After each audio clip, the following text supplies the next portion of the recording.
The candles my mother gave me 25 years ago were already burning by the time my husband decided to end our marriage. And that detail matters more than it should because I had saved those ivory tapers for something I thought would honor time, not expose it. They came in a cedar box wrapped in tissue paper the week we bought the house, and my mother had smiled when she handed them to me and said, "Use these for something worth remembering." So that morning I took them out myself, polished the silver holders, clipped the wicks, and set them in the middle of the table between the white roses and the good china because 25 years felt like the kind of number you light candles for. I had spent the whole day cooking. Roasted chicken with rosemary from the garden. Garlic mashed potatoes because Michael always said no one made them like I did. Green beans with almonds. Warm rolls wrapped in linen to stay soft. Lemon tart chilling in the refrigerator. The house smelled like butter, herbs, and that faint sweet smoke candles give off when they first catch. My daughter had texted at 4 to say she was bringing wine. My son called at 5:30 to ask if he should pick up ice. I remember laughing and telling him I had already bought it because, apparently, even on my own anniversary, I was still running emotional logistics like a woman trying to keep the world from wobbling. That's who I had become in that marriage. Not unloved exactly. Useful. There's a difference. And if you've ever been the person who remembered everyone's prescriptions, everyone's birthdays, everyone's dentist appointments, everyone's moods, you know exactly what I mean.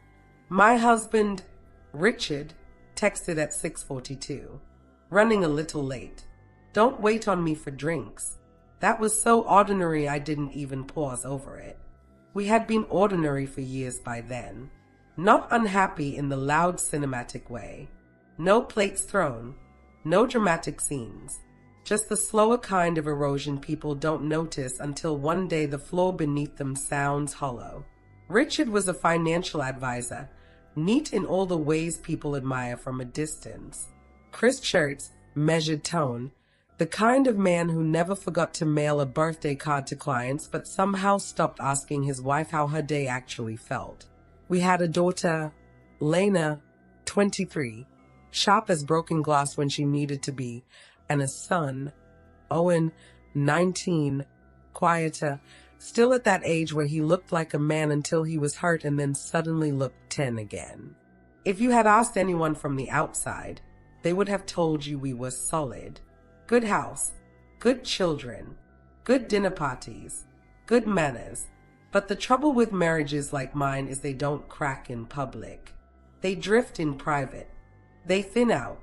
They become a room where one person is still setting the table for 4 and the other has been emotionally eating elsewhere for months. I knew something was wrong long before that night. I want to be honest about that because women like me get painted as oblivious, and that isn't true. We notice. We notice the way a man turns his phone face down after 10 years of never caring where it lands. We notice when he starts showering before work and after work. We notice when he says another woman's name too casually, like he's testing whether it belongs comfortably in the house. We notice the business trips that produce no stories, the new cologne bought without comment, the sudden gentleness that feels less like love and more like guilt trying to move quietly across carpet. I noticed all of it. What I didn't do was say it out loud. Not because I was weak, because saying a thing out loud makes it a thing you have to live with, and I was not ready to become the woman whose husband was leaving. Not at 25 years. Not with candles on the table and children still calling this place home even when they slept elsewhere. So I did what millions of women do and almost nobody admits without shame. I loved harder. I made his favorite meals. I suggested a weekend away. I bought better sheets. I stopped asking where he'd been because his answers had started sounding pre-edited, and I was afraid if I pushed too hard, whatever remained between us would collapse in my hands. I told myself this was a phase. Men get restless. Long marriages go cold and warm again. Real life is not a movie, I said to myself. People get distracted. People get tired. People come back.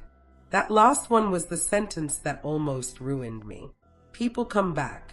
I had built an entire internal religion around it. The faithful wife doctrine. Be patient. Don't overreact. Don't embarrass him. Don't make the children carry it. Don't be the woman who turns suspicion into prophecy. So when Richard walked through the front door at 7:18 that evening carrying a bottle of champagne I hadn't asked for, jacket over one arm, face composed in that eerie too careful way I would later learn to fear, my first thought was actually relief. I thought, there. See. He remembered the occasion. He brought champagne. Maybe you were wrong. Maybe the whole marriage has not been secretly bleeding out while you folded napkins. Lena was already seated by then, one leg crossed, wine on the table, reading her father's face the way daughters do when they've been old enough for too long. Owen had just come in from the patio with the last bag of ice and was still cold in the cheeks. Richard set the bottle down on the counter and looked at the table. The candles, the flowers, the plates, the whole beautiful domestic theater I had spent the day building. Then he looked at our children and said, "Before we eat, I need to say something." Everything after that became sound and texture before it became memory. Lena slowly setting her glass down. Owen pulling out his chair but not sitting. The tiny movement of candle flame near the roses. The hum of the refrigerator in the next room. Richard not looking at me. That part matters. He did not look at me.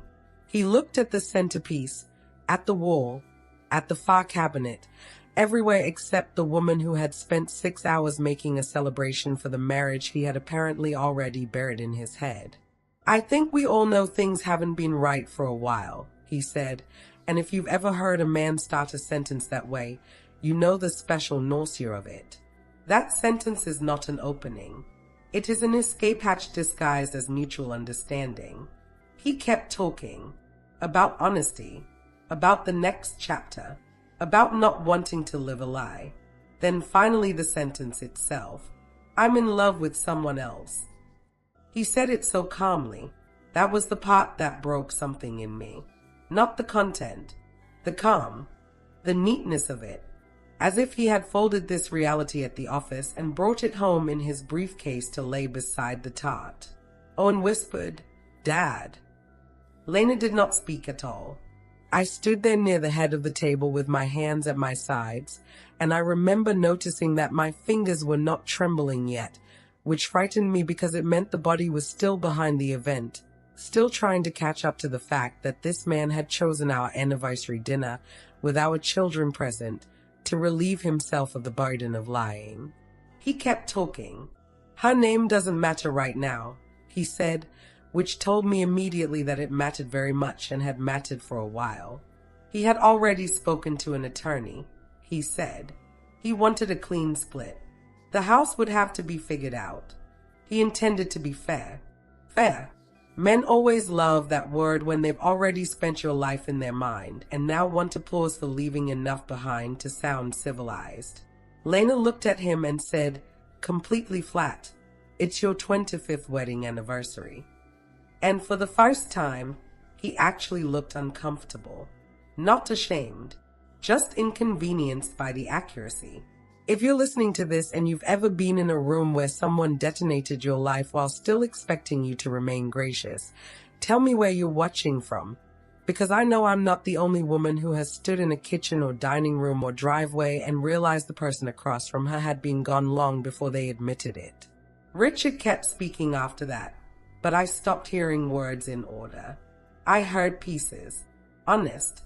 Clean break. Better for everyone. Adults. I looked at the candles then, those stupid faithful candles burning steadily in the center of the table, and all I could think was that I had lit them for the wrong funeral. I want to tell you I collapsed, that I screamed, that I threw the champagne bottle at the wall and gave the children the kind of dramatic memory that would at least have matched the violence of the moment. I didn't. I stood very still and felt something colder happen. Not strength. Not yet. More like the first click of a lock inside me. Because while Richard was explaining the death of our marriage as if it were an administrative improvement, I realized two things at once. First, He had been building toward this for months. Second, if I did not get very clear very fast, whatever happened next would be written entirely in his language, and I was more afraid of that than I was of being left. For about 3 full seconds after Richard said it, nobody in that room moved, and those were the longest seconds of my married life because they were the last ones in which the old version of the evening still technically existed. The roasted chicken was still whole. The lemon tart was still in the refrigerator. My son's napkin was still folded in his lap. My daughter's hand was still resting near the stem of her wineglass. The candles were still pretending this was a celebration. Then the world caught up. Owen stood first, so fast his chair legs scraped hard against the floor, and the sound went through me like a blade because children do not care how old they are when a father suddenly stops being safe in front of them. "What do you mean you're in love with someone else?" he asked, and his voice cracked on the last 2 words, not like a boy's, not exactly, but like a person who had still been trusting the walls around him right up until they split. Richard looked at him the same way he had looked at me all evening, carefully, economically, like empathy was being measured out from a finite professional reserve.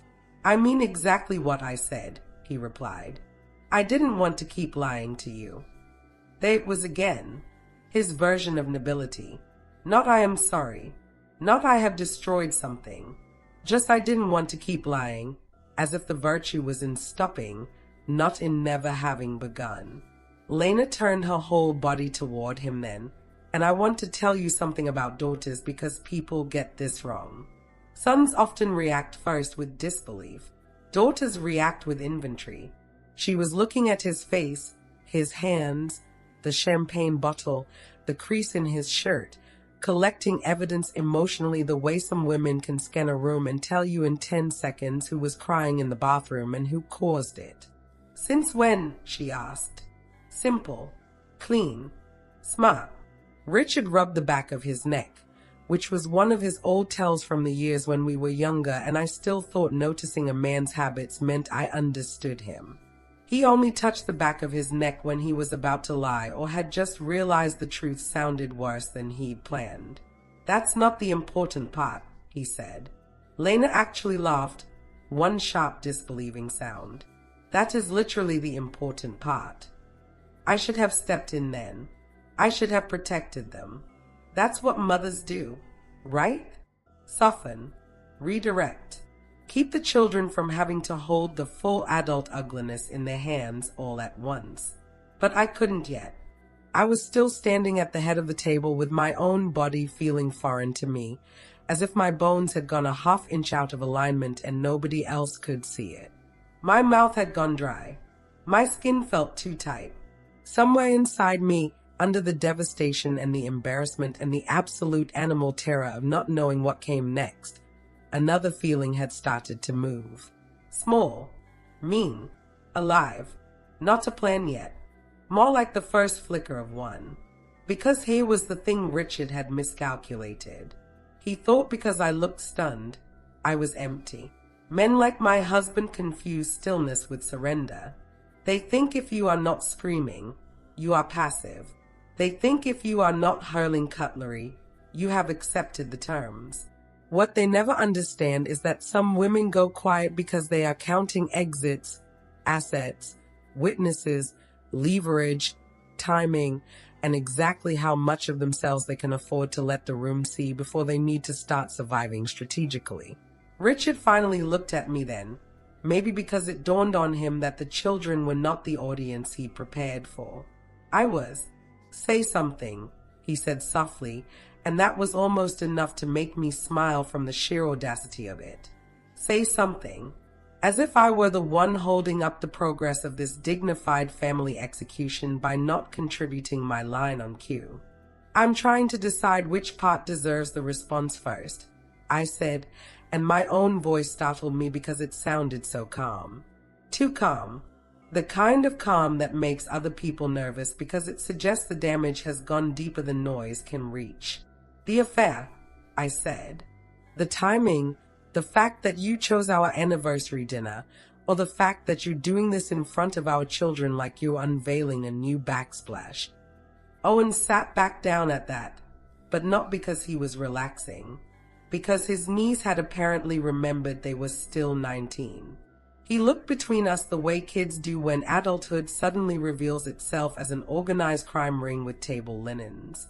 "Dad," he said again, quieter now, "who is she?" And there it was, the question Richard had been trying to outrun with language about honesty in the next chapter and not living a lie. Who is she? He looked down at the tablecloth. Her name doesn't matter. Then why are you wrecking the family for her?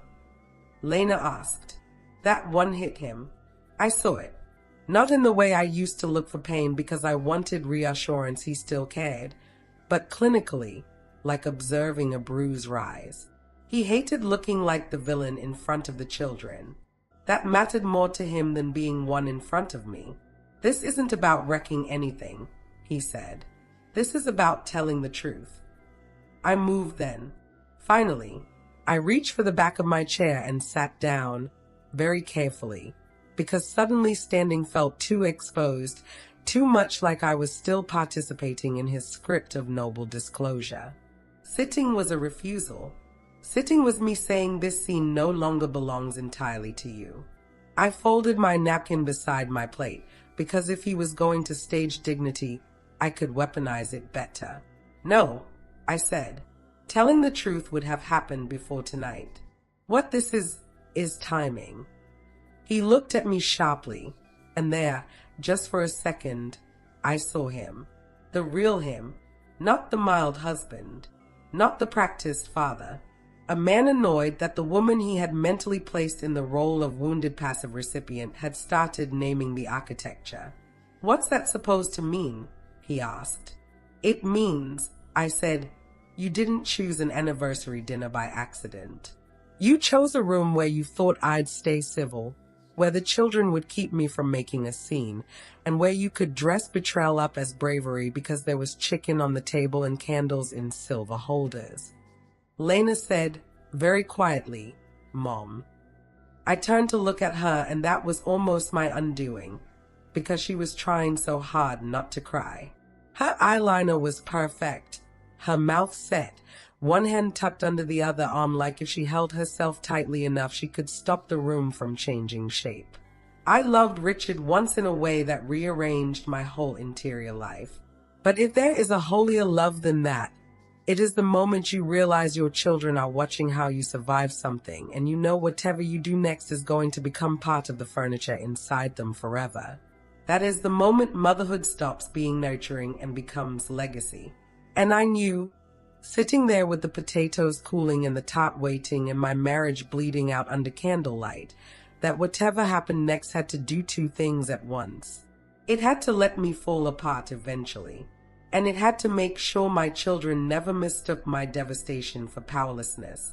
That was the beginning of the dark idea, if I'm honest. Not revenge exactly. Not yet. More like a line drawn in fire. If Richard wanted to walk away clean, if he wanted another woman and a tidy narrative about courage and compatibility and lives simply moving in different directions, then at minimum I was going to make sure the truth followed him into every room he entered next. Not lies. Not hysteria. Truth. People think ruined men are destroyed by scandal. Sometimes they are destroyed by chronology, by dates, by screenshots, by witness memory, by children who remember exactly what their father chose and where and how calmly he did it.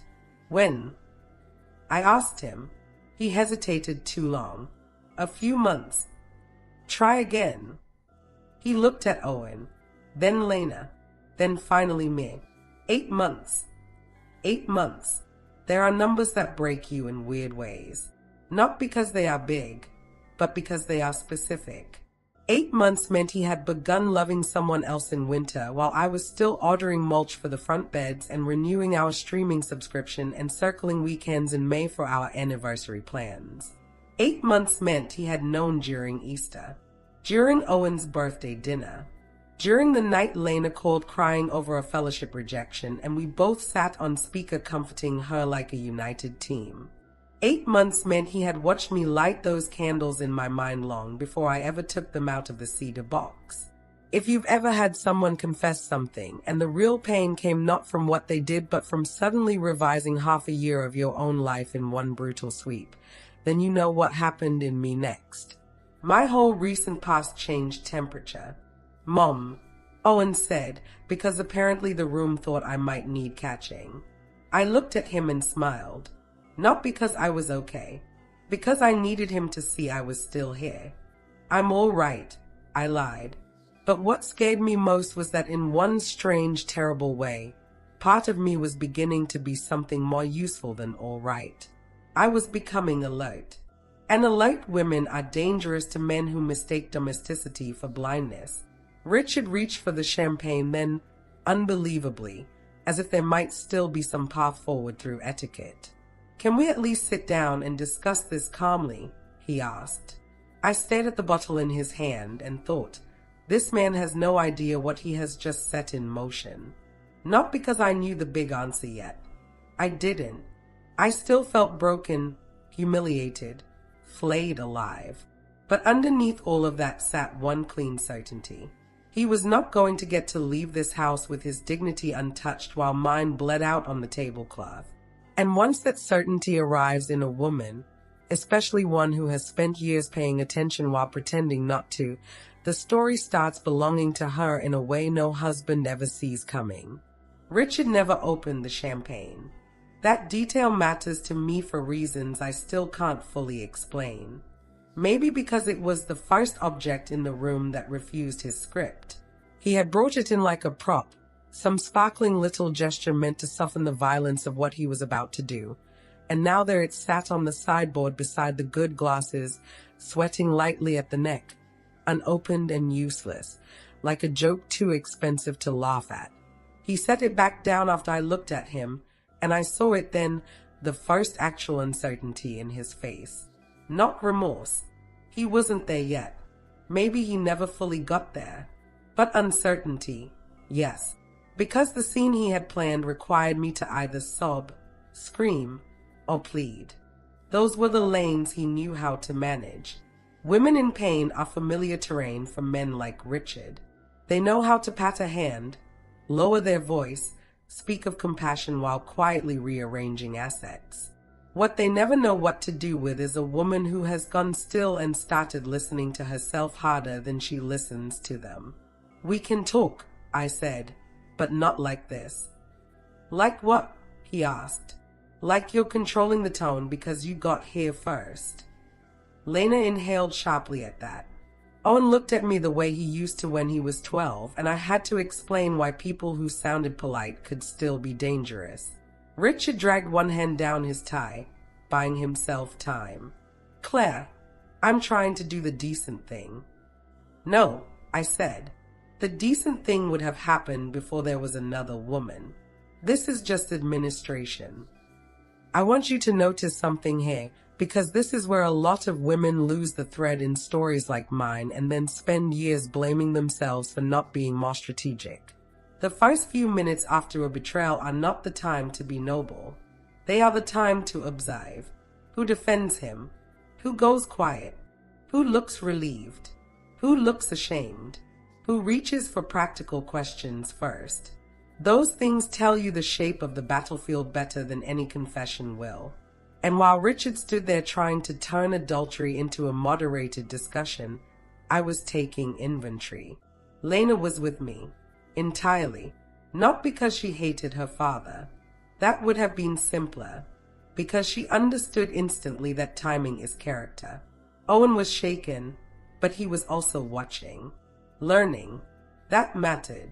And then there was me, trying to separate the woman who wanted to throw the lemon tart straight at Richard's chest from the woman who knew that once you lose control in front of a man trying to leave you, he will spend the next 10 years describing your devastation as proof he had no choice. "I think I should go," Richard said finally, which again told me everything about him. Not "I think we should pause." Not "I think we need space." I think I should go. as if he were the injured party navigating a difficult environment instead of the man who had detonated a family dinner and then become startled by the sound of the glass. "No," Lena said. It was the first time she raised her voice. Not loud, but enough to stop him. "You do not get to walk in here, dump this on her, and then leave like you've completed a task." Richard turned to her, and I saw the old father instinct flare, the one that expected deference simply because of title. "Lena." "Don't Lena me," she snapped. "You did this on their anniversary. With us here. You want to leave? Fine. But stop acting like this is some mature, compassionate truth session. It's disgusting. I have never loved her more than I did in that moment, and I have loved that girl in hospitals, in braces, in heartbreak, in graduation robes, through fevers and failures and every ugly ordinary thing life throws at daughters. But there she was, 23 years old, spine straight, protecting me without making me small. That kind of witness can put a woman back inside her own body faster than therapy sometimes." Richard's mouth tightened. "I know you're upset." "No," Lena said. "You don't." Owen stood then too, slower this time, more deliberate. "Dad, when were you planning to tell us?" Another beautiful question. Not Mom, us. Because what Richard had not accounted for in all his private thinking about the next chapter and his right to honesty and his clean break was this: he had not only betrayed a wife, he had humiliated a family structure his children still lived inside emotionally, even if they no longer slept under the roof every night. Richard looked tired all of a sudden, not morally burdened, just irritated by resistance. "I was going to tell you after I spoke with your mother." "You are speaking with her," I said. "Now, on our anniversary, in front of our children, after I cooked your favorite dinner." He winced at that, and yes, I noticed. Not because the chicken mattered more than the marriage, because domestic detail is often where betrayal becomes unbearable. The broad fact of an affair is one kind of pain. The knowledge that a man lets you roast rosemary chicken for him, lets you polish silver, lets you chill the tot, lets you light your mother's candles, all while planning to tell you he was already in love elsewhere, that is a different category of cruelty. It is cruelty that has watched you work. "Mom," Owen said quietly, "did you know?" I looked at him, then at Lena, then back at Richard, and for one terrible second I wanted to lie. I wanted to protect them from the ugliest version of it. The version where their mother had known something was wrong for months and said nothing, because what child wants to learn their home had been a stage set before the scene finally fell apart. "But Liza, how this all got here?" "I knew something," I said. "Not everything. Enough to be afraid." Lena closed her eyes. Owen sank back into his chair. Richard looked at me with something like accusation, which is classic. Men betray you and then resent the fact that you had instincts about it because your intuition ruins the fantasy that they were operating in some sealed, consequence-free chamber. "So you've been suspicious," he said. "That's not the same as suspicious," I replied. "That's called noticing my own marriage." There it was, the line I needed, because once I said it, I stopped feeling like the abandoned woman at the table and started feeling like the keeper of chronology. And chronology is what saves women when men try to rewrite the story in gentler fonts later. March. The Atlanta trip. The phone turned down at night. The gym bag with perfume that wasn't mine. The extra care around his shirts. The new use of the phrase space without ever saying from what.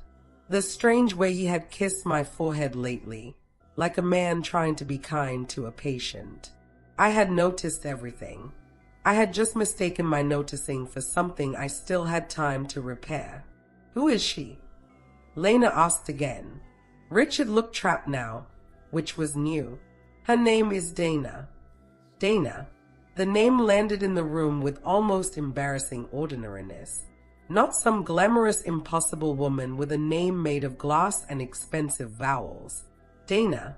which for some reason hurt more, because it made the whole thing feel less mythic, less irresistible, more like a mediocre man wandering toward ease and calling it fate. How long? Owen asked. Richard stayed at the table. Since spring. That's not an answer, I said. He inhaled through his nose. 8 months. There it was again. 8 months. Numbers make liars small. I pressed my thumb into the edge of the table under the cloth so hard it hurt, and that pain helped. I needed something physical, something honest, because the room had begun to tilt in that subtle way shock does when it moves from idea to architecture. 8 months meant overlap. 8 months meant the version of Richard who held my hand at the neighborhood fundraiser in June was already gone. 8 months meant the little weekend in August where he seemed oddly affectionate had not been a routine. It had been guilt in a linen shirt. 8 months meant he had known, while I was buying anniversary candles and planning a dinner, that he intended to use that same dinner as his exit ramp. Were you ever going to tell me without an audience? I asked. He looked at the candles. I thought having the children here would keep this civil. It was so naked, so almost stupidly honest, that for a second nobody said anything. Then Lena whispered, "Oh my God." Civil, he wanted witnesses not because he respected family, because he thought my motherhood would handcuff my rage. He thought the children's presence would keep me from throwing the truth back at him in a way that stained the walls. And he was right, partly. Their being there had changed me, just not in the direction he expected. It had not softened me. It had disciplined me. It had made me aware that whatever happened next, my children would remember not only what their father did, but how their mother occupied the room after it. You used them, I said. No, yes, I said. You absolutely did. You brought our children into this because you thought they would keep me manageable. He opened his mouth, but there was nowhere for him to go with that. Because it was true, and the children knew it too. Owen looked physically ill. Lena looked like she wanted to set the whole dining room on fire and then alphabetize the ashes. And this is where the story turns, I think. This is where the woman who had spent months quietly trying to save her marriage started to die, and another woman, one I did not yet fully know, started stepping into the room. Not because I stopped loving Richard. That would have been cleaner. No. The terrifying part was that I still loved him enough to want to understand him, and underneath that love, something darker had begun to gather. Not violence, not madness, strategy. I wanted his next chapter not to be easy. I wanted the truth to stay attached to him like a smell he couldn't wash out with cologne and legal wording. I wanted the children to know I had not simply been left. I had been lied to systematically, then managed. And if Richard thought he was walking out of that house with the upper hand because he had timed the confession before dessert, then he had misunderstood the woman who spent 25 years remembering everything. Fine, I said finally. Go. All three of them looked at me. Richard most of all. Go, he repeated. Yes, I said, but leave the champagne. He frowned. What? You brought it for a celebration that no longer exists. Seems wasteful to take it. It was such a small line, but it did something. It rebalanced the room by 1 degree. It made him the awkward one, the intruder, the man holding an object now clearly absurd in his own hand. He set the bottle down again, picked up his keys, looked at the children, looked at me. I never wanted to hurt you, he said. That sentence should be illegal after a certain age. And yet, I answered, here we are. He left then. The front door shut. The house seemed to inhale once and not know what to do with the air. Lena started crying first, but quietly, which somehow made it worse. Owen stood frozen by the chair. I sat down. My body had finally begun to shake, but only from the waist down, which felt both humiliating and weirdly useful. Like even now my body was prioritizing what had to stay upright. We ate the dinner cold, the three of us. We opened the wine Lena brought. We did not open the champagne. At one point Owen said, "You still made the potatoes." And I laughed so hard I nearly choked because yes, of course I made the potatoes. Women like me always make the potatoes, even while the house is burning. But as the night wore on and the children talked in halting pieces and the candles burned lower and lower between us, another thought kept returning, persistent as a pulse. Richard thought this was the beginning of his freedom. What he did not know, what he could not possibly know yet, was that I had already begun asking the one question that can make a woman very dangerous indeed. If love built this house, what exactly could grief turn me into before the divorce papers ever arrived? I did not sleep that night. Not really. I changed clothes sometime after midnight, wiped down the kitchen counters because apparently trauma does not cancel muscle memory, wrapped the leftover chicken, covered the potatoes, and blew out the candles one by one with the kind of care usually reserved for sacred things. Lena tried to stay, but I sent her home around 1 because she had work in the morning and because there is a specific kind of maternal instinct that survives even when your whole life has just been shoved sideways. Owen slept on the couch for 3 hours with one arm over his face and his shoes still on, then woke before dawn and made coffee too strong to drink properly. By 6:30 the house looked almost normal, which was insulting. The dishes were stacked. The tart still sat in the refrigerator. Richard's coffee mug from the morning was still in the drying rack because of course it was. That is one of the cruelest things about betrayal inside long marriages. The domestic evidence remains smugly intact.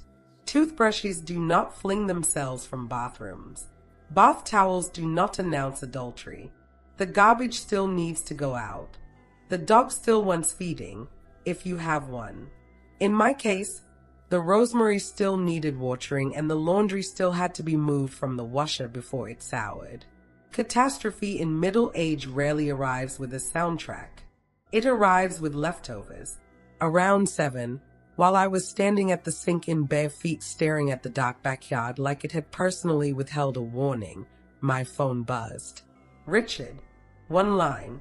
"I'm sorry about the timing." I read it twice because I genuinely wanted to confirm that after 25 years, after another woman, after using our children as emotional seatbelts for his confession, the apology he had managed overnight was about the timing. Not the marriage, not the lie, not the months of private betrayal. Timing. As though he had shown up an hour too early for brunch and not lit a match under the structure of our family. I did not answer. Instead, I screenshot it. That may sound small, but it was the first deliberate thing I did for the woman I was becoming. Not because I planned a legal war right then. Because I knew instinctively that once a man starts revising reality, records become oxygen. Lena came back around 9 with bagels, dry shampoo, and the face of a woman who had cried in the car and decided not to let me watch. Owen left for class but hugged me for so long at the door I had to grip the frame to keep from folding in half. "Call me if he comes back," he said. "Call me if you even think he might." He was trying so hard to be a man in that moment that it nearly broke me. But what stayed with me after he left was this. Both my children were already moving into protector mode, and while some mothers might find that sweet, all I could think was no. No, he does not get to do this and leave the children carrying the adult weight with me. That was the first hard edge of the new plan. Whatever happened next, I would not let Richard's dishonesty become their unpaid emotional internship. Lena sat at the kitchen island while I finally made fresh coffee, and she did not ease into it. "Mom," she said, turning the bagel knife in her hands the way some people turn worry beads, "what are you going to do? Not are you okay?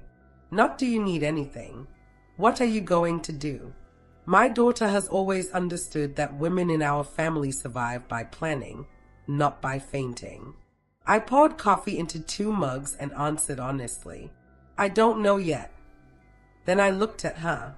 "But I do know I'm not going to let him turn this into some story about drifting apart and mature decisions." She nodded immediately. "Good. That one word steadied me more than pity would have. Because here's the part nobody tells you. The morning after a betrayal, your dignity is still there.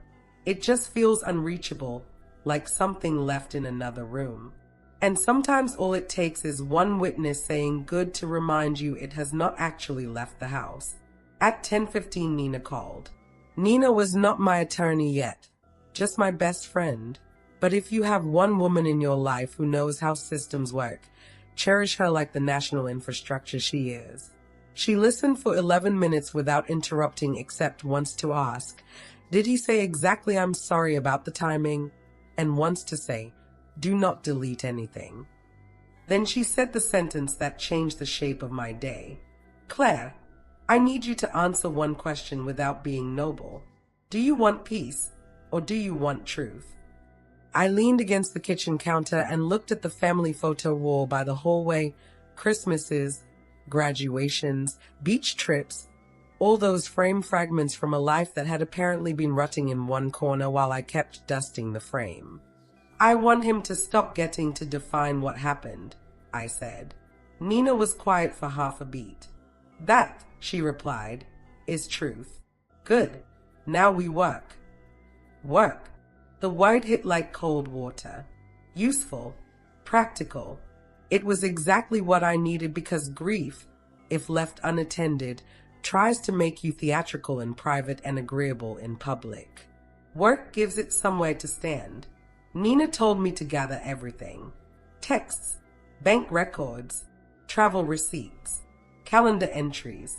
The last 8 months, she said, were no longer memory. They were timeline.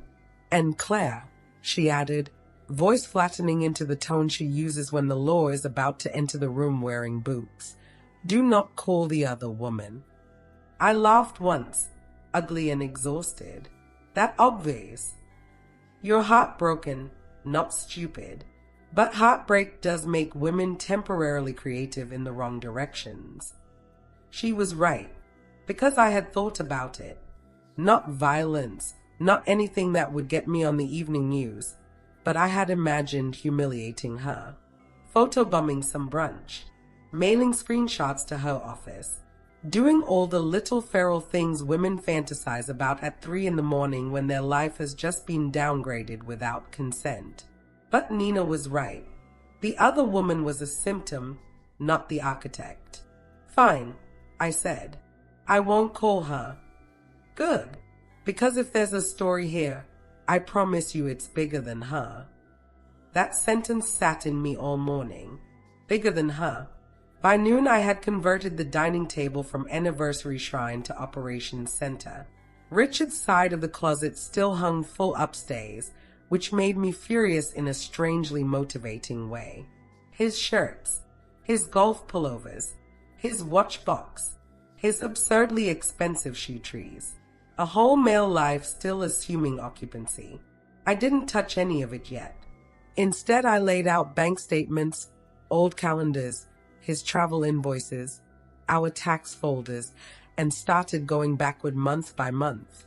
March, Atlanta, April, 2 extra client dinners with no receipts attached to the card we used for business entertainment. May, a boutique hotel charge in our own city on a Thursday. He told me he was staying late at the office. June, a second phone line quietly added to the family plan. That one made me sit back hard. Not because secret phones are glamorous, because they are administrative. And administration is always where the real betrayal hides. By 2 o'clock, my heartbreak had acquired a clipboard. I cannot explain how much that helped. Not because information made it hurt less, because information returned gravity to me. Every new line item, every odd charge, every date mismatch reminded me that I was not crazy, not paranoid, not needy, not some aging wife failing to adjust to a husband's interior complexity. I was a woman who had been lied to with discipline. There is dignity in knowing the scale of what happened to you. At about 3, the phone rang again. Richard. This time I answered. Not because I missed him, because by then I wanted to hear what version of the story he was already building. "How are the kids?" he asked first, which was almost enough to make me hang up. Not how are you? How are the kids?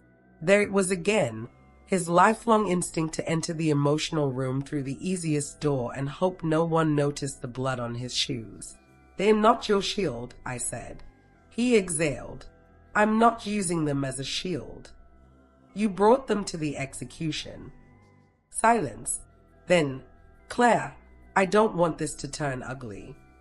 That word, ugly. Men so often call consequence ugly when they have benefited from elegance. Then you should have considered that before the anniversary dinner. He sounded tired then, maybe even sincere, though sincerity after impact is such a cheap currency. I never wanted to hurt you. Richard, I said, and my voice surprised me by how flat it had become.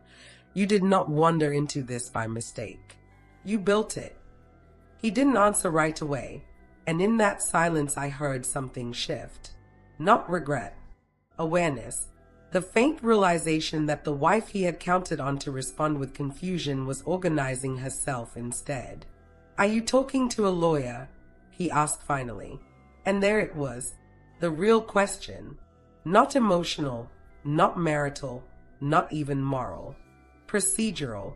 I smiled then, not because I was happy, but because I had just heard the first crack in his confidence. Why do you ask? Because I'd rather we settle this privately. Privately, meaning quietly, meaning in his language, on his timeline, with his version of the facts already laminated. I'm sure you would, I said. Then I ended the call. By early evening, after Lena had gone and the house had gone still again, I stood in the doorway of our bedroom and looked at Richard's half of the closet. For 25 years, I had mistaken accommodation for love. Adjust here. Be patient there. Wait this out. Protect the children. Protect his image. Protect the family mood. But standing there with a folder full of dates and charges and one pathetic text about timing, I realized something that made me colder than grief ever could. Richard still thought the affair was the story. It wasn't. The story was that he believed he could burn down the life we built and still leave as the reasonable one. And that was the moment I finally understood what I had to do next. Not scream, not beg, not chase the other woman through parking lots or make my children carry my bitterness like Tupperware to college. No, I was going to learn exactly what kind of man Richard had become while he was deciding I would survive him quietly. And I had a feeling the first person who could tell me was not Richard, not yet, but the one person who had been seeing pieces of this before I let myself name them aloud. My daughter. Because daughters notice what wives excuse, and when Lena texted me at 7-Eleven that night, Mom, there's something I didn't say yesterday about Dad and that woman, I knew this story was about to stop being only about an affair and start becoming something much harder to survive cleanly. Lena came back over that night with her hair still damp from a shower and that expression she gets when she has decided she hates a truth but respects it too much to soften it. She dropped her tote bag by the door, kicked off her shoes, and came straight into the kitchen where I was standing over the sink pretending rinsing the same wine glass twice counted as an evening plan. I need to tell you something before I talk myself out of it, she said. That was when I knew it was bad. Because my daughter does not dramatize. She edits. She withholds until she can make a sentence clean. I sat down at the kitchen table, the same one where 24 hours earlier I had been adjusting roses and thinking about candles and whether the tart needed one more hour to set. The room looked almost offensively normal now. 2 mugs in the drying rack. Richard's unopened champagne still sitting on the sideboard like a prop from a play that had closed unexpectedly. My folder spread open at one end of the table with highlighted bank statements and a legal pad full of dates in my handwriting. Lena stayed standing for a second, then took the chair across from me and leaned forward. I saw them together in August, she said. There it was. Clean. Immediate. No cushion. I felt my whole body go still again, that terrible unnatural stillness I had started to recognize as the space where devastation and attention shake hands. "Where?" I asked. "At the Lakeview Hotel downtown. I was there for that donor reception from the museum." I didn't say anything because I thought maybe. She stopped, pressed one thumb into the other palm, a thing she does when she hates herself a little for not being able to fix a story retroactively. I thought maybe I was wrong. He had his hand on her back, but not in a way I could prove was anything. And he introduced her to somebody as Dana. He looked. She searched for the right word, which told me she had been carrying the image for months and still hadn't found one that felt sufficiently insulting. "He looked younger," she said finally, and that almost hurt more than if she'd said lustful or happy or alive. "Younger, because that is the lie, isn't it? Men don't only leave for other women. They leave for versions of themselves they think those women temporarily permit." I swallowed and nodded once. "Why didn't you tell me?" The minute the question left my mouth, I hated it because I heard the edge in it, the accidental wound of a mother asking her child why she hadn't carried a piece of the marriage correctly. Lena heard it too. Her face changed. "Because I knew you'd stay and make excuses for him before you made any for yourself," she said. And there it was, the uncomfortable little diamond in the middle of the whole thing. She wasn't wrong. If she had told me in August, I would have protected him with complexity, stress, midlife confusion, a misunderstanding. I would have done what women in long marriages so often do when handed evidence they are not yet emotionally prepared to survive. I would have tried to make the facts gentler so I could remain in love with the structure that was already failing me. "I'm sorry," I said quietly. "No," she replied, equally quiet now. "I'm the one who's sorry. I should have trusted that you could take the truth faster than I could." That one got me, because she had inherited something from me after all, apparently, and not just my jawline and my bad tolerance for dishonesty. She had inherited the instinct to protect the room even when the room was already on fire. We sat there for a minute in that hard, clean silence families rarely survive with dignity. Then she reached into her tote bag and pulled out her phone. "There's more." Of course there was. There is always more once one woman starts telling another woman the truth in full-sized pieces. She opened a photo and slid the phone across the table. It was grainy, taken from far enough away that nobody would mistake it for art. But there he was, Richard, navy sport coat, one hand in his pocket, the other resting low on the back of a blonde woman in a black dress near the hotel bar. Her head turned toward him, laughing at something. His face looking exactly the way it had not looked at me in months. Open, engaged, alert, present, not bored, not burdened, not performing marriage with the weary professionalism he had apparently reserved for home. "I took it because I was angry," Lena admitted. "Then I felt disgusting for taking it, and then I kept it because I didn't know what else to do with the feeling." I stared at the photo long enough for it to stop being shocking and start becoming useful. "Send it to me," I said. She did. Then she looked at the folders on the table. "Mom, what are you doing?" I should have lied to her. Told her I was just organizing. Told her Nina had me gathering paperwork out of an abundance of caution. But one of the things Betrayal clarified in me was that children, even adult ones, feel more stable inside hard truth than inside curated confusion. "I'm figuring out what he thought he could take with him," I said. "The house? Money? Reputation? You." The last word came out sharper than she meant it to, and I loved her for that too. "All of it," I said.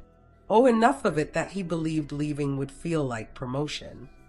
She sat back and crossed her arms. "So what's the plan?" That question again. What's the plan? My daughter had stopped asking how to help and moved directly into the language of campaign. Maybe she is mine after all. I looked at the notes on the table. Bank statements. property documents, credit lines, the screenshot of his text apologizing for timing, the hotel charge from May, the extra phone line, the little dry bones of his hidden life laid out under kitchen light. The plan, I said slowly, is that he doesn't get to walk out of this house with the clean story. Lena nodded immediately. No speech.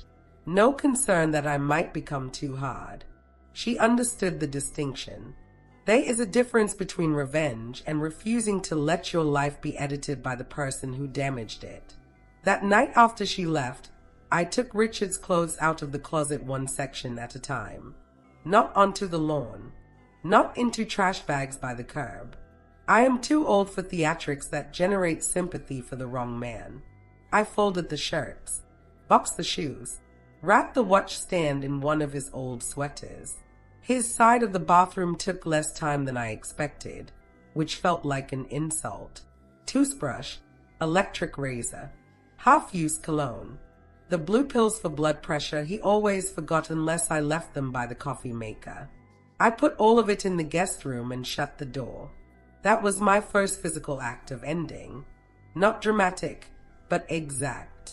A marriage is often dismantled in public through declarations and signatures, but it is actually over in the smaller things. The second toothbrush removed.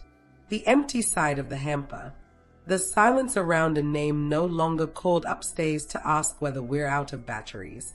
The next morning Nina came by before work with coffee and a look on her face that told me she had already built the week into billable stages. She sat at my table, reviewed the documents I had gathered, and when I showed her Lena's photo, she went very quiet. Good, she said at last.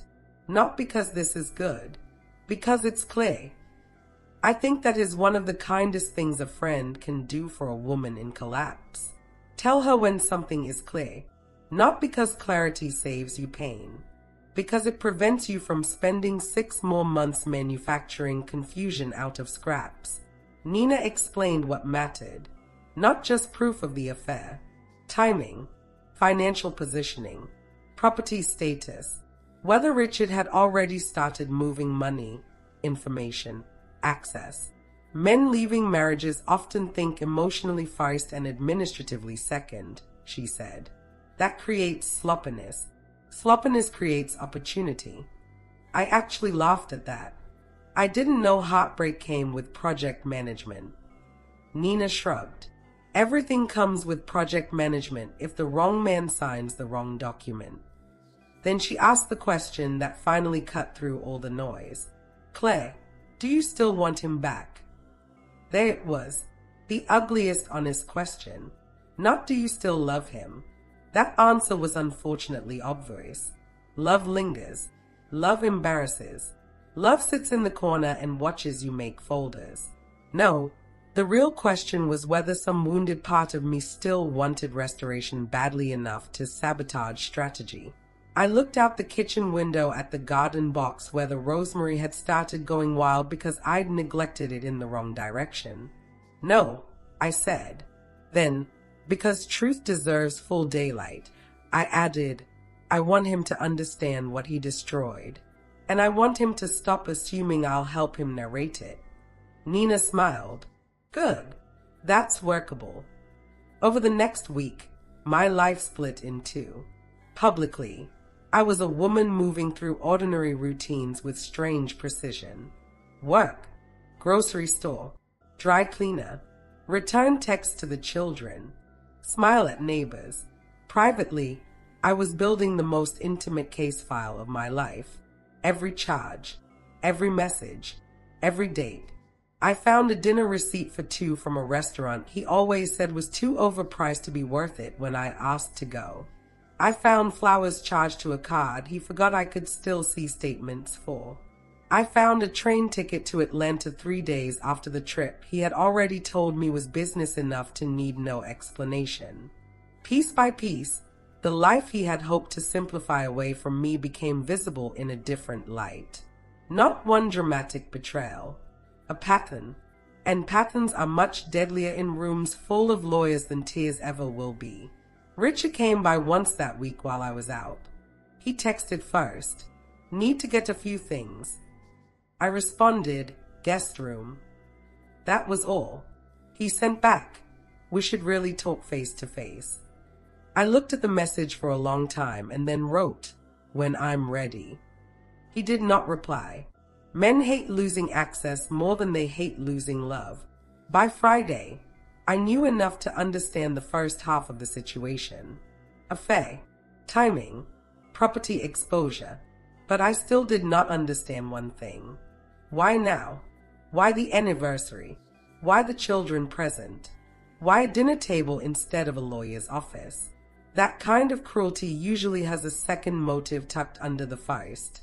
And when Nina called just after dark and said, Claire, I found out who Dana works for, I realized the affair was not the whole story. It wasn't even the daintiest part. Because Dana was not just another woman. She was tied to something Richard had been trying to move, quietly, out from under me before I noticed it was gone. Dana worked for Meridian Private Wealth, which on its face sounded almost boring enough to be harmless, the way a lot of expensive disasters do before you look at who signs the checks. That was the first thing Nina said after I picked up. No hello, no easing in, just Claire. The other woman isn't just the other woman. I was standing barefoot in the laundry room with one of Richard's old monogram dress shirts in my hand, deciding whether to fold it for the third time or finally admit I was only touching fabric because it was easier than touching the end of my marriage. Okay, I said. Talk to me like I'm not in the mood for decorative suspense. Nina did, because that is what real friends do when your life is on fire. Richard had not only been seeing Dana, he had been quietly moving client relationships toward a boutique breakaway advisory structure that was expected to launch in January, and Dana was part of that launch team. More than that, she had been working directly with him on projected revenue, retention models, and a new compensation package that assumed, this is the part that made me sit down on top of the dryer, he would no longer be carrying the same marital household obligations by year-end. Say that again, I told Nina. Slowly. She did. There were internal planning documents, forecasts, draft communications, transition incentives, and in at least 2 places, according to what she had seen through a contact who owed her a favor and disliked men in loafers with fraudulent confidence, Richard's compensation assumptions had been built around reduced property burden and streamlined personal exposure. He was planning his next life using math that depended on you being easier to discard than you are, Nina said. I laughed then, because sometimes when humiliation reaches a certain altitude, the body chooses laughter simply to keep from bursting a vessel. So the anniversary dinner wasn't just cruel, I said. It was scheduled. Exactly.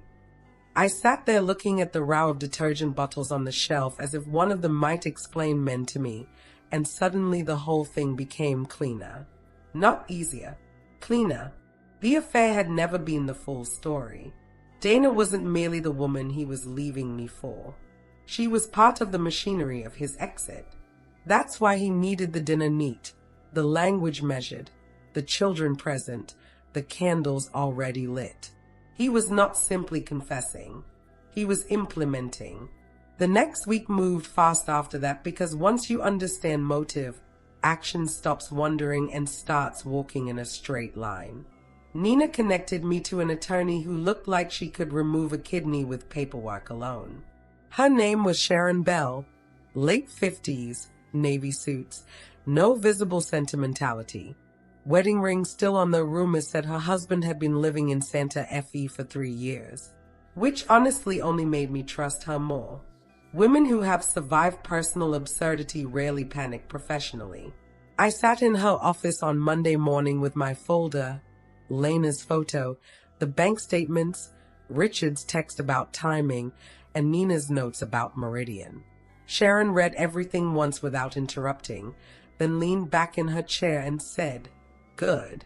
He's sloppier than he thinks and colder than he realizes. That combination is very expensive." That sentence soothed me more than tea or prayer or any of the noble things women are told should comfort them at times like this. Expensive. Yes, let it be expensive. Sharon explained the part nobody tells you when you're young and still believe marriages end over feelings.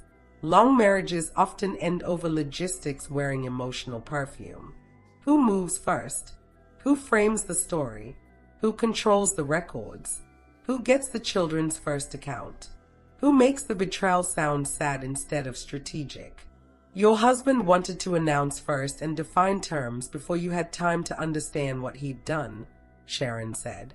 That tells me he's more afraid of your clarity than your tease. She filed motions that afternoon. Temporary restrictions, financial holds, disclosure requests, access barriers. Nothing dramatic on the outside, but I felt the shift immediately. It was like watching a man reach for a door he'd always assumed would open and hearing, for the first time, the lock clicked from the other side. Richard called that evening. I let it go to voicemail. He called again, then texted, "What are you doing?" That one line told me more than any apology would have. Not "how are you?" Not "can we speak?" What are you doing? Men like Richard only ask that when the invisible work they assumed would remain invisible has finally become visible to them. I did not answer him directly. Sharon did, on letterhead. 3 pages. Come. Surgical, impossible to misread. By Wednesday he had his own attorney sending toned-down versions of male panic into our inbox. Dana vanished from all visible social channels. Meridian delayed its announcement. One of Richard's senior clients requested reassignment after hearing there may be instability. That phrase delighted me more than it should have.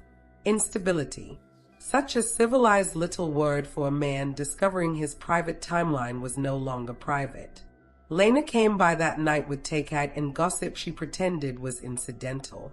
He was seen leaving Meridian looking like he'd swallowed a live battery, she said, handing me low mine and a bottle of wine. Also, Beth from the country club says Dana has not been back to their Friday dinner group in 2 weeks. I didn't ask how Beth knew that, because women have entire information economies men never notice until their names start depreciating inside them. Owen called later and asked, in that tentative son voice that is halfway between man and child when talking to a wounded mother, "Are we allowed to hate him yet?" I closed my eyes at that. "You're allowed to feel whatever you feel," I said. "But don't let him turn you cruel on his behalf." Silence. Then, "You sound different." "I am different." That was true. By then grief had stopped being my only fuel. Grief is hot and messy and deeply persuasive in private, but strategy is colder and, frankly, more sustainable. I still cried. Don't mistake me. I cried in the shower on Thursday because I found the anniversary card I had bought Richard 2 weeks before the dinner tucked in the back of the junk drawer under old batteries and a stapler. I had written in it already. 25 years. I'd choose you again. I sat on the kitchen floor with that stupid unopened card and sobbed hard enough to scare myself, because there is no legal maneuver in the world that prevents the body from remembering love in the wrong tense. But then I got up, washed my face, and handed the card to Sharon the next morning because even that mattered. The date, the intention, the evidence that while I was buying candles and writing vows in anniversary language, he was building spreadsheets for departure. By the end of the 2nd week, the shape of the future had changed enough that even Richard could see it. He asked for a meeting, not to reconcile, which would have insulted me by then, to clarify practical expectations. That phrase alone made me agree, because men only use language that's soulless when their soul is in fact being audited. We met in Sharon's conference room on a Friday afternoon under recessed lighting, so unforgiving it should have billed separately. Richard came in wearing one of the navy suits I had once paid to have tailored because the shoulder line bothered him. That detail almost made me laugh. I had helped fit the costume he thought might still save him. He looked tired, not tragically, not nobly, just like a man who had spent 10 days discovering that women compare notes better than he had budgeted for. Dana was not with him, obviously. His attorney was a thin man with rimless glasses and the expression of someone who had expected a midlife divorce and found a controlled demolition. Richard sat across from me and tried the old face first, the intimate one, the one that said, "Remember, I know how you take your coffee and where your scar is and what your mother's hospital room smelled like after surgery." It did not work. That face belonged to a husband. The man in the room was an opponent with familiar teeth. "I never meant for this to become a war," he said. Sharon actually looked down at her legal pad then, and I could tell she was doing me the kindness of not smiling openly. I folded my hands. "No, you meant for it to become paperwork." He winced. "Good. Claire," he said, "I know how this looks." "That's the problem," I replied. "You keep thinking this is about appearance. It's about sequence." He frowned. "Men like Richard always do when you use a more accurate noun than they prepared for. You had an affair. You built a financial exit while still eating dinners in my house. You used our anniversary and our children to make your confession easier on yourself. Then you expected me to absorb the moral chaos while you kept the practical upper hand. That is not a sad ending. That is planning." For a second, I thought he might finally tell the truth with his whole mouth. Instead, he looked at the table and said, very quietly, "I didn't think you'd be this." He stopped. "This what?" I asked. He met my eyes then. "Prepared." There it was, the confession under all the others. He had not underestimated my love. He had underestimated my capacity to act while still in pain.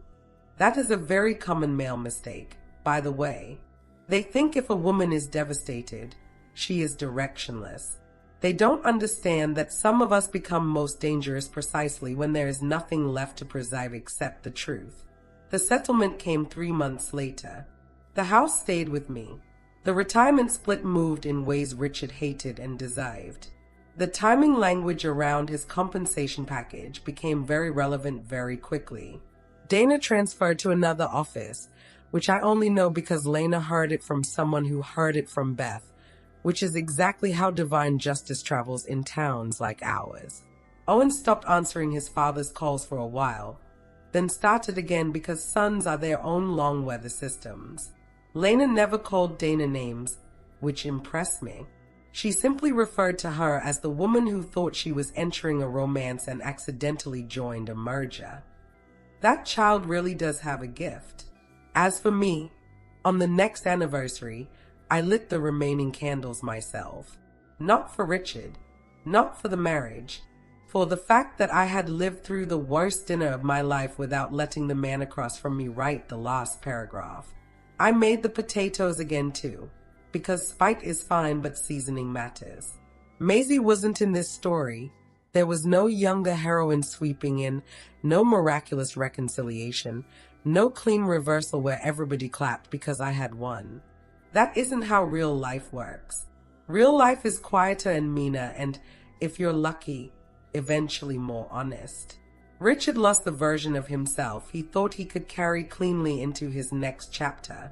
I lost a husband but kept the house, the children's trust, and the right to describe what happened in plain language, which, in the end, is the only treasure anyone ever really tries to steal from a woman like me. Not just her marriage, her version of events. And I kept mine. So tell me this.